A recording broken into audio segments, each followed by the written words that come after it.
하나님께서 귀하게 여기신 그런 사람들을 우리로 만나게 하십니다. 먼저 디모데입니다. 디모데는 현재 로마에서 바울 곁에 있습니다. 23절 말씀을 보니까 바울은 이 디모데를 가급적 빨리 이 빌립보 교회에 보내고자 하는 그런 계획을 말합니다.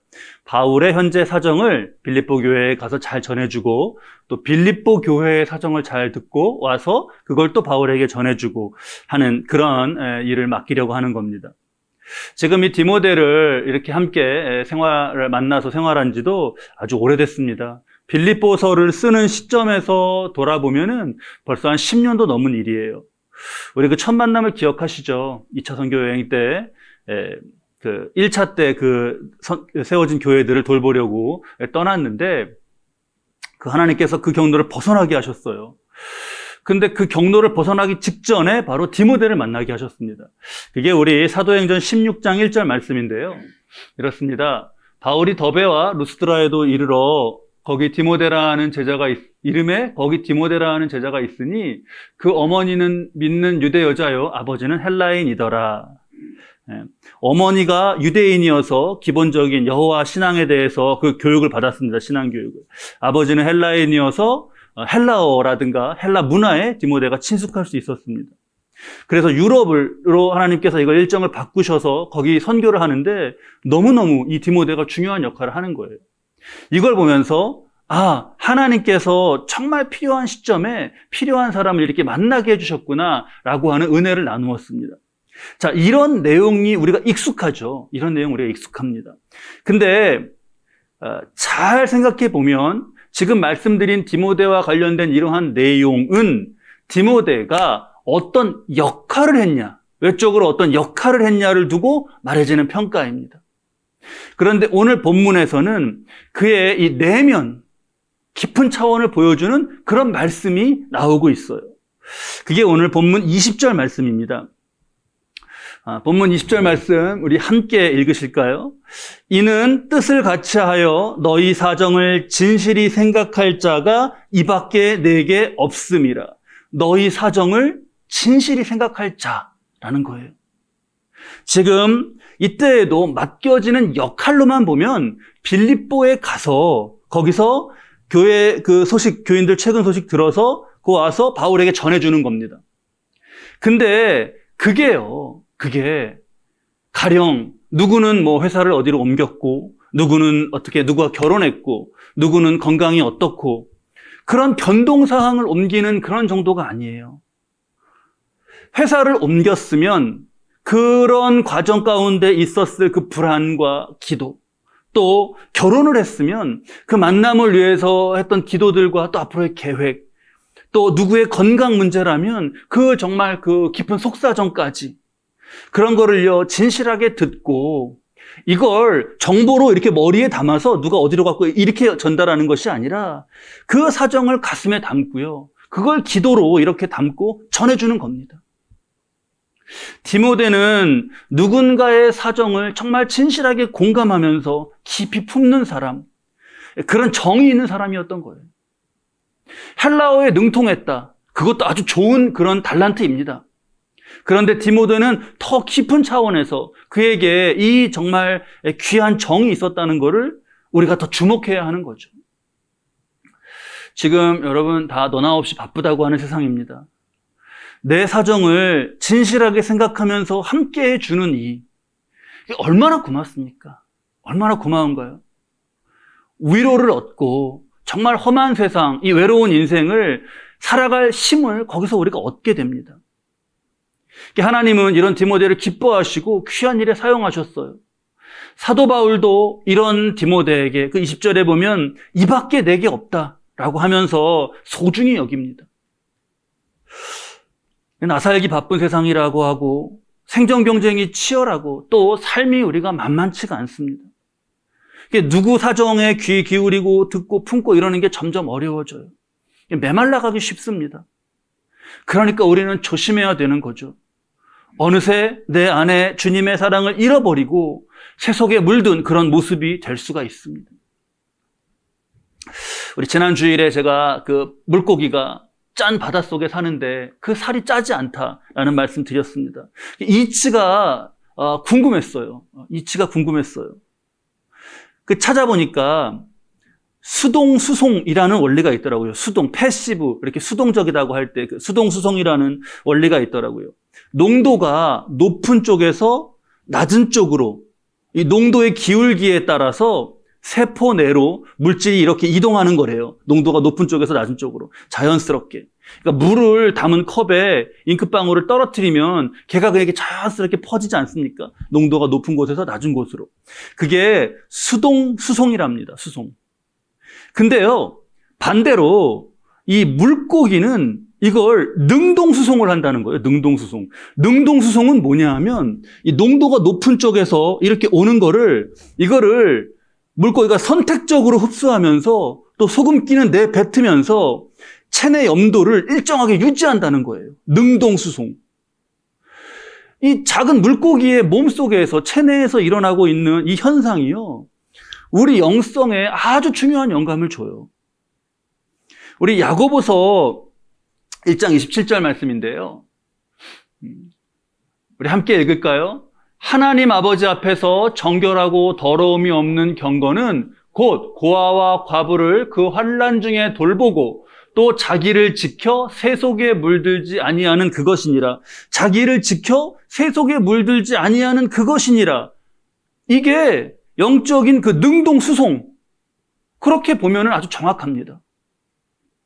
경계 없이 그냥 수동수송으로 살면 점점 세상에 물들어가기 쉬운 거예요. 중요한 게 수동수송에는 아무 에너지가 들지 않는데요. 그냥 가만히 있으면 그냥 그렇게 수동수송이 되는 거예요. 근데 능동수송은 이게 에너지가 든다는 겁니다. 그걸 하기 위해서. 근데 결국 이 힘이 물고기를 살아있게 하는 거예요. 우리 영혼도 그렇습니다. 우리 영혼도. 자, 우리 디모데를 통해서 이런 걸 봤는데 우리 또 한 사람을 보시죠. 사도 바울은 디모데에 이어서 25절에 보면 에바브로디도를 두고 세운 계획을 말하고 있어요. 우리 에바브로디도를 나눴죠. 빌립보 교회가 사도 바울, 지금 감금 상태에 있는 사도 바울을 재정적으로 지원했습니다. 그 돈을 에바브로디도가 갖다가 이렇게 전달을 했죠. 그리고 에바브로디도는 로마에 남아서 바울을 돕는 그런 역할을 했습니다. 여기까지 우리가 나누었는데, 그런데 여러분, 그만 이 에바브로디도가 그렇게 간 로마에서 병에 들어버린 거예요. 병에 들어버린 거예요. 우리가 지금도 이렇게 아프리카 대륙이나 이런 데로 멀리 낯선 곳으로 가면 풍토병, 말라리아 이런 게 걸리지 않습니까? 그러니까 당시에도 로마에 멀리서 온 여행객들이 로마에서 그런 병에 걸리는 일이 많았어요. 에바브로디도가 딱 그렇게 병에 들려버린 거예요. 근데 그 병세가 심각했어요. 그러니까 에바브로디도가 그렇게 갔는데 병세가 심각하다라는 소식이 이 빌립보 교회에 전해진 거죠. 그러니까 빌립보 교회 교인들은 이 일 때문에 너무 걱정을 하는 거예요. 에바브로디도 어떡하냐? 그러자 에바브로디도는 또 어떤가? 그 자신은. 그게 우리 26절 말씀인데요. 우리 함께 26절 말씀 읽으시죠. 그가 너희 무리를 간절히 사모하고 자기가 병든 것을 너희가 들은 줄 알고 심히 근심한지라. 빌립보 교인들은 에바브로디도 때문에 지금 어떡하나 근심하고, 에바브로디도는 자기 몸 병든 것도 그거지만 그 빌립보 교인들이 나를 위해서 걱정하고 근심해주고 또 일을 어떡하나, 이게 또 내 마음이 아프고 안타깝구나 하고 있는 겁니다. 자, 빨리 전개를 보면 하나님이 이 병을 고쳐주셨어요. 그 후에 고백되는 바울의 심정도 한번 우리 보시죠. 27절 말씀입니다. 우리 27절 말씀 함께 읽으실까요? 그가 병들어 죽게 되었으나 하나님이 그를 긍휼히 여기셨고 그뿐 아니라 또 나를 긍휼히 여기사 내 근심 위에 근심을 면하게 하셨느니라. 바울은 자기 입장에서 자기 도구로 왔는데 에바브로디도가 그런 위중하게 병에 들었으니 얼마나 마음이 아픕니까? 얼마나 마음이 아파요. 근데 또 빌립보 교회는 이 소식을 듣고 거기도 마음이 아파하고 근심한다니까 바울은 또 그게 너무 근심이 돼요. 그런데 또 에바 브로디더는 그걸 근심하는 걸 갖고 또 근심하고 막 너무 바울은 근심이 되는 거예요. 그게 그래서 근심 위에 근심이에요. 자, 여러분, 모두가 지금 말씀드린 이 일 가운데 나온 모두가 서로의 사정을 진실하게 생각하면서 기쁨도 슬픔도 내 것처럼 그렇게 함께하면서 정말 정이 넘치지 않습니까? 그러니까 이거는요, 주님이 야, 쓸데없는 근심하지 말아라. 그렇게 근심하지 말라. 쓸데없는 근심하지 말라라. 시는 것과는 다른 거룩한 근심이에요. 거룩한 근심. 시편 133편 1절 말씀인데요. 우리 함께 보실까요? 우리 이 말씀 읽겠습니다. 보라, 형제가 연합하여 동거함이 어찌 그리 선하고 아름다운고. 이게 지금 여기 말씀에서 보여지는 모습이 이 선하고 아름다운 모습 아닙니까? 형제가 연합하여 동거한다. 동거가 꼭 한 집에서 같이 사는 게 아니라 떨어졌어도 서로의 사정을 같이 품고 사는 거. 그게 이 말씀에서의 동거죠. 그러면 떨어졌어도 동거하는 사이가 있는 거고 한 집에 살아도 동거하지 않는 사이가 있는 거죠. 자, 말씀은 이 관계를 보여주시면서 우리 또한 이 거룩한 근심, 서로의 사정을 같이 품는 진정한 동거를 하라시는 거예요. 정말 정이 넘칩니다. 이게 그러면 우리는 느낌이 딱 오지 않습니까? 근데 이 정을 이게 외국인에게 설명하기가 되게 힘들어요. 정을 뭐라고 어떻게 설명해야 되나요? 그런 말들이 좀 있습니다. 우리나라 말에. 한 같은 것들, 우리 막 한 맺혔다 그러는데 한을 어떻게 설명해야 되나요? 정은 그냥 사랑, 러브로 번역을 해요. 그거 완전히 그건 정말 많은 점에서 다른데 싶은데 이게 적절한 말이 없습니다. 어펙션이라는 말이 있긴 한데 애정 이런 비슷한 말인데 그것도 정을 다 포함하지 못해요. 이런 거 어떻게 번역하나요? 고운 정, 미운 정 다 들었다. 미운 정 어떻게 그 사람들은 아마 이해 못할 거예요. 미운 정 억지로 영어로 번역해도 잘 이해 못할 거예요. 학술 논문에는 그래서요, 정을 러브가 아니라 J-E-O-N-G 그냥 정 이렇게 해서 우리나라 말로 발음 그대로 써서 그 개념을 설명하는 걸 봤습니다. 성경에서는 어떤가? 정 이런 표현이 성경에 자주 나오진 않습니다. 근데요, 그 감정 그대로가 잘 담긴 그런 삶이 있어요. 그게 누구냐 하면 요셉입니다. 요셉. 형들에게 노예로 팔려가서 타향살이 시작해서 살게 된 삶이에요. 딱 우리말로 한 많은 이 세상 그렇게 말하면 되잖아요. 얼마나 한이 많았겠어요. 한이. 그런데 나중에 또 그런데 더 이제 뭐가 나오냐면 형제들을 만났을 때 형제들을 막 이렇게 테스트하다가 마음에서 막 그 정이 터집니다. 창세기 45장 1절 말씀인데요. 요셉이 시종하는 자들 앞에서 그 정을 억제하지 못하여 막 여기서는 그 정이 나오죠. 소리질러 모든 사람들에게 자기에게 물러가라 했어요. 그리고는 2절 보니까 큰 소리로 울었대요. 큰 소리로. 애굽 사람들에게 들리며. 이거는 그 과장적인 표현이죠. 어떻게 그 애굽 사람 다 듣게 울 수 있겠어요. 그만큼 정말 절절하게 운 거예요. 그의 한과 그의 막 정 이런 게 저기서 느껴지지 않습니까? 이 정 얘기 나왔을 때 좀 뜬금없지만 초코파이 얘기해야겠네요. 초코파이 여러분 즐겨 드셔요? 찾아보니까 초코파이 엄청 대단하더라고요. 저 그 별거 과자 아닌 걸로 봤는데 지금 초코파이가 매년 70개국 이상의 20억 개씩 수출된대요. 혹시 아셨어요? 몰랐어요, 저는. 러시아로 해마다 7억 개 이상이 수출이 된대요. 그 러시아 사람들 왜 이렇게 초코파이 좋아하나 봤더니 그 사람 홍차를 즐겨 마시지 않습니까? 홍차. 근데 홍차 끝맛이 이렇게 씁쓸하잖아요? 그때 초코파이를 딱 먹으면 이게 너무 좋은 거예요. 중국에서도 인기 많고 베트남에서도 인기 많대요. 초코파이 상자에 보면 초코파이라는 이름보다 더 크게 글자 써 있는 게 하나 있습니다. 네, 그게 바로 정이에요.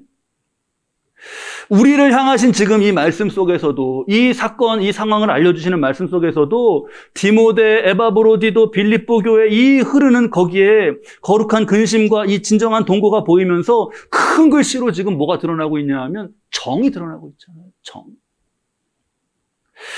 우리말 이 정이 주님의 마음을 정말 잘 담고 있는 표현된 그런 말이에요.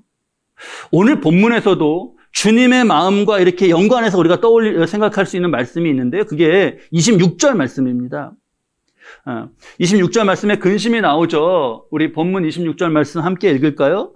그가 너희 무리를 간절히 사모하고 자기가 병든 것을 너희가 들은 줄 알고 심히 근심한지라. 에바브로디도가 이를 어떡하나 하고 막 심히 근심하는 거거든요. 근데 이게 헬라어로 아데모네오라는 말인데, 이 아데모네오라는 말이 어디 나오냐 하면 예수님이 겟세마네 동산에서 마지막에 기도하시면서 땀이 피처럼 떨어지면서 이들을 어떻게 구원해야 될 거라는 그런 긍휼의 마음으로 기도하실 때 매우 슬퍼하사, 그 똑같은 말이 여기 쓰였어요. 그게 이제 주님 마음이 연결되죠. 자, 그러고 보면 디모데에 대한 표현, 아까 너희 사정을 진실하게 생각할 자가 그밖에 없다. 이것도 의미심장하게 들립니다. 인간 디모데, 사람 누구와 비교할 거 없이 우리 사정을, 내 사정을 정말 가장 진실히 생각해 주시는 그 예수님을 떠올리게 되잖아요. 자, 그러니까 우리가 오늘 말씀 속에서 보는, 우리가 추구해야 하는 거룩한 근심과 이 동거, 이거는 주님의 사랑, 그 정을 연장해 가는 거예요. 나의 삶의 자리로. 자, 이 말씀 우리 잘 깨달으면서 우리 저와 여러분의 삶의 자리가 있지 않습니까? 가정, 또 일터, 우리 교회, 이게 여기에 잘 이게 연결되어 가시기를 바랍니다. 그러면서 우리가 주목해야 할 말씀이 있는데요. 22절 말씀이에요. 22절 말씀. 디모데의 연단을 너희가 안 하니. 디모데 소개하면서 이렇게 슬쩍 말이 나와요. 디모데의 연단을 너희가 안 하니. 디모데의 연단. 그 뭐가 있나요? 디모데의 연단이? 뒤에 구체적인 말씀은 없습니다. 근데 우리가 알 수 있는 게 있죠. 앞서 본 2차 선교 여행 때 일정이 계속 어긋나고 막 이러면서 이거 하나님 왜 하나님 함께 하시는데 소아시아로 가는 길이 다 막히고 막 왜 이러는 거야? 왜 이렇게 진행되는 거야? 라고 하는 그런 것 가운데 하나님의 인도하심에 대해서 이제 막 그 연단의 과정이 있었어요. 또 그가 에베소 교회를 맡은 적이 있습니다. 디모데가 에베소 교회를. 근데요, 이 에베소 교회가 어떤 교회냐 하면 여러분 생각나실 거예요. 사도행전에 보면 바울이 내가 떠난 다음에 사나운 이리떼가 너희에게 와서 양떼를 아끼지 않고 자기를 따르게 하고 어그러지기는 말을 하는 사람들이 일어날 걸 내가 안다 라고 말한 그거 있죠. 그게 에베소 교회예요. 또 우리 이 이름을 잘 알죠. 후메네오와 알렉산더, 사탄에게 내어준 자다 라고 표현이 된 사람들입니다. 후메네오와 알렉산더. 근데 이 후메네오와 알렉산더도 에베소 교회에서 활동했던 사람들이에요. 그러니까 그런 영적 기류의 에베소 교회를 맡았던 디모데의 연단이 어땠을지가 짐작이 되는 거죠. 그러면서 큰 은혜가 되는 것은 뭐냐 하면 이런 연단과 시험을 거치면서 디모데도 점점 정을 떼고 질렸다. 그러면서 차갑고 냉담한 그런 사람이 되지 않았다는 거예요. 그게 너무나 은혜가 되는 겁니다. 요셉도 그 한 많은 생애의 경험 가운데 정을 잃어버린 사람이 되지 않았어요. 오히려 반대로 더 정 많은 모습이 됐습니다. 이게 그냥 되는 게 아니죠. 우리 아까 수동수송의 원리로 보면 그냥 가만히 있었으면 다 그냥 그렇게 자기 또한 자기가 겪은 어그러지고 차가운 모습 가운데 자기도 물들어가는 거였습니다. 달랐어요. 그 안에서 이게 능동수송이 된 겁니다. 그러면 이 능동수송 된 게 그게 뭐냐? 우리 사도 바울이 생애 마지막에 디모데에게 쓴 사도 바울의 가장 마지막 편지, 가장 이제 그 죽음을 앞두고 쓴 그 서신을 보겠습니다. 디모데후서 1장 3절하고 4절이에요. 우리 이 말씀 함께 읽으실까요? 내가 밤낮 간구하는 가운데 쉬지 않고 너를 생각하여 정결한 양심으로 조상적부터 섬겨오는 하나님께 감사하고 내 눈물을 생각하여 너 보기를 원함은 내 기쁨이 가득하게 하려 함이니. 5절이 중요한데 제가 5절을 출력하는 말씀으로 우리 전사님에게 안 보내줬나 보네요. 제가 읽을게요. 너 보기를 원함은 내 기쁨이 가득하게 하려 함이니 이는 내 속에 있는 거짓이 없는 믿음을 생각합니다. 너의 속에 있는 거짓이 없는 믿음을 생각합니다. 너의 눈물을 생각했다는 거 보니까 디모데가 눈물도 많았나 봐요. 정 많은 사람이 눈물도 많죠. 내 속에 거짓이 없는 믿음. 그 속에 있는 거짓이 없는 믿음, 그게 이 능동수송, 아까 영적 이치로 능동수송이 자기를 지켜 새 속에 물들지 아니하는 거랬잖아요. 지키는 차원에서 보면 그건 그건데 역으로 더 적극적인 차원에서는 거짓이 없는 믿음으로 사는 거예요. 믿음으로 사는 게 능동수송이에요. 그게 물들지 않는 겁니다. 믿음으로 사는 게. 그러면 거짓이 없는 믿음이다. 이게 무슨 의미인가? 순전하다는 거예요. 그 믿음이 순전하다. 그러면 금은 이게 순전하다라고 하면 뭐 불순물이 없는 거잖아요. 금을 순금으로 더 갈수록 불순물이 적어지는 거잖아요. 그러면 믿음이 순전하다라고 하는 거는 뭐를 말하는 걸까요? 뭐가 없다는 걸까요? 결국 순전하게 거기 가면 다른 아무 나의 욕심이나 기대 같은 거 다 없어지고요. 주님만 믿는 믿음만 남아있는 거예요. 그냥 정말 이 세상 가운데 다 정말 내려놓고 주님만 믿는 믿음만 남아있는 거. 그게 순전한 믿음입니다. 실망도 하고 뭐 상처도 받고 후메네오와 알렉산더 얼마나 대단했겠습니까? 근데 그때 그런 사람을 보는 게 아니라 주님을 보는 거예요. 주님. 이때도 주님은 일하고 계시고 선하신 뜻을 이루어 가신다. 나는 믿음으로 사는 겁니다. 쉽지 않겠죠. 근데 여기서 이걸 놓치면요. 그러면 이 똑같은 사람 되는 거죠, 그냥. 똑같은 사람 되고 더러워지고 자기도 망가지는 거예요. 그게 사탄의 노림수입니다.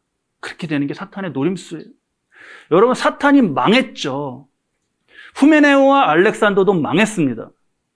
그러니까 또 계속해서 다른 사람도 망하게 하려는 거예요. 정 없고 하나님 사랑 없고 하나님 형상 파괴된 사람으로 만들려는 겁니다. 그냥 그런 주님의 일 기대치도 않고 그런 메마른 마음에 갇히게 하려는 거예요. 그게 사탄의 계략이에요. 요셉이 야, 형들이 이제 걸렸어요. 너희들이 내게 해준 대로 그대로 해줄게. 이거 그냥 수동수동으로 물들어서 그가 그랬다면 그는 형들에게 철저히 복수할 수 있는 권세를 가지고 있었습니다. 그런데 만약에 그렇게 했다면 요셉이 승리자가 되는 걸까요? 야, 요셉 우리가 박수 칠까요? 요셉 정말 총리가 돼갖고 아주 딱 복수 멋들어지게 하는구나. 이렇게 우리 칭찬할까요? 승리자라고? 아니죠. 요셉도 그렇게 하면 망가지는 겁니다. 요셉도 망하고 형제도 망하고 사탄만 승리하는 거예요. 사람을 보면 우리가 이 노림수에 말려들게 돼요. 능동수송, 순전한 믿음으로 주님을 놓지 않는 겁니다. 그게 싸움이에요. 자, 하나님은 사도 바울을 통해서 이런 믿음의 사람을 높이셨어요. 우리 29절 말씀인데요. 우리 29절 말씀 함께, 본문 29절 말씀 함께 읽겠습니다. 이러므로 너희가 주 안에서 모든 기쁨으로 그를 영접하고 또 이와 같은 자들을 존귀히 여기라. 이런 명예로운 칭찬이 어디 있습니까? 모든 기쁨으로 그를 영접하고 그를 존귀히 여기래요. 그와 같은 자를 존귀히 여겨라.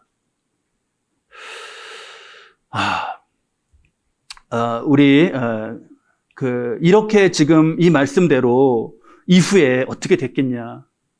빌립보 교인들은요, 디모데를 기쁨으로 영접했지 않겠어요? 존귀히 여기고, 디모데는 또 그 빌립보 교회 사람들의 사정을 듣고, 아픔을 나누고, 마음에 정말 기도로 품고, 그랬을 겁니다. 또, 에바브로디도를 만난 빌립보 교인들은 어땠겠어요? 죽을 병에 걸려갖고 그랬었는데 에바브로디도 정말 살아왔구나. 그 정말 기쁨 같이 건강 회복을 기뻐하면서 하나님 찬양하고 먼 여정에 그걸 위로했을 겁니다. 디모데가 이제 여기 갔다가 빌립보 갔다가 다시 바울에게 왔겠죠. 그리고 전했겠죠. 이제 이러이러한 사정과 깊은 것을. 바울은 또한 그 한 사람 한 사람의 사정을 듣고 기뻐하면서 함께 기쁨을 나누고 아픔을 놓고는 더 간절히 기도했을 거예요. 다른 게 아니라 바로 이러한 모습들이 하나님 나라가 너희 안에 있다 라고 하신 그 의미 가운데 그 말씀의 실체적인 모습으로 나타나는 게 이런 모습인 거죠. 우리 나의 사정을 가장 진실하게 생각해 주시는 주님을 더욱 마음 깊이에 품습니다. 그리고 그 주님을 따라서 나도 거룩한 근심으로 함께 다른 이들과 함께 공간이 아니라 진실한 마음으로 동거하고 연합합니다. 우리 박 집사님 아까 기도하시는데 제가 늘 정말 우리 교인분들 기도하시는 거에 은혜를 참 많이 받아요. 또 특별히 오늘은 이 마스크 쓴 게 남을 위한 거라는 그 기도하면서 그렇게 그 뜻을 말씀하셨잖아요. 정말 맞죠. 정말 맞죠. 그것도 또한 정말 깊은 배려이고 정이고 있지 않습니까? 그래, 그 기도 내용과 이런 거 들으면서 너무 은혜가 됐어요. 오늘 말씀을 먼저 들으셨나? 막 이렇게 생각했습니다. 그래서 하나님이 성령이 함께 역사하시는구나. 그래서 정말 그걸 감동되지 않으셨어요, 여러분? 맞아요. 예. 그러니까 우리가 그런 정말 거룩한 근심, 그러니까 진짜 이게 함께하는 거, 동거가 공간의 차원이 아니에요. 영적으로는 그걸 품고 하는 겁니다. 우리 주변에 내 주변에 그런 사람이 있다. 그거 여러분 정말 귀한 은혜입니다. 정말 귀한 은혜예요. 그거 말고 여기 지금 정말 그거 기뻐하고 존귀히 여기라 하셨는데요. 그것 말고 우리가 뭐 기뻐하고 더 존귀히 여길 만한 그 위에 뭐가 있나요? 어디 가면 있나요? 어디 좋은 데 가면 어디가 좋아요? 요즘에 뭐 다 코로나로 못 가는데 어디 가면 있나요? 거기 좋다. 어디라 그럴까요? 미국이 어디 좋다. 갔는데 정 없고 다 그런 속에 있어 보세요. 다 필요 없습니다. 그냥 시골이어도요. 이 주님 함께 하시는 여기 지금 이런 에바브로디도와 다 이렇게 살아가. 이 속에 하나님 나라의 기쁨이 있는 거죠. 내 곁에 그러한 사람이 있다면 절대 여러분 당연히 여기서는 안 됩니다. 은혜입니다. 하나님의 역사하심이고요. 하나님 이루어가시는 일이고요. 그 은혜예요. 이건 정말 혹입니다. 나는 잠언에 말씀하신 그 거머리 있지 않습니까? 다오 하는 거머리. 내 안에 그런 마음이 자라서 그냥 오는 적만 바라고 메말라가지는 않나. 이거 꼭 오늘 말씀 가운데 돌아봐야 합니다. 그러면서 우리 주님을 더욱 깊이 품고 더 거룩한 근심, 진실한 마음의 형제 연합을 우리가 추구해야겠어요. 말씀의 힘을 얻어서 능동수송, 나를 지켜서 세속에 물들지 아니하고 순전한 믿음으로 주님을 바라보고 나의 삶의 자리에서, 우리의 삶의 자리에서 주님의 정이 더욱더 널리 퍼져나갈 수 있도록, 그래서 어찌 그리 선하고 아름다우냐라고 칭찬받을 수 있는 인생, 그러한 생명 저 여러분 모두 되실 수 있기를 우리 주님의 이름으로 축원합니다.